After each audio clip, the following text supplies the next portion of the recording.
Hey everyone, welcome back. In today's video, I'm going to show you how to get a fantastic journal app on your iPhone after installing iOS 17.2. Whether you're looking to boost your productivity, organize your thoughts, or simply document your daily life, a journal app can be a game changer. So, let's dive in. First things first, unlock your iOS device and try to find it on the home screen of your iPhone. If there is no journal app, locate the App Store icon. It looks like a blue icon with a white A on it. Tap to open it. Once you're in the App Store, go to the Search tab and search for Journal.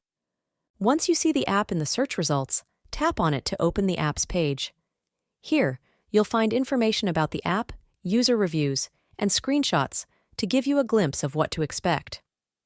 Next, locate the Get button.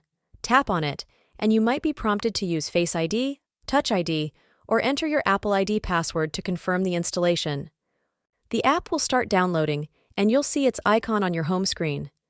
The download time depends on your internet speed, so be patient. Once the download is complete, tap on the app's icon on your home screen to open it.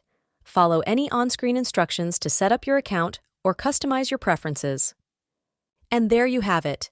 You've successfully installed a journal app on iOS 17.2. Feel free to explore the app's features and make it your own. If you found this video helpful, don't forget to give it a thumbs up, subscribe for more content,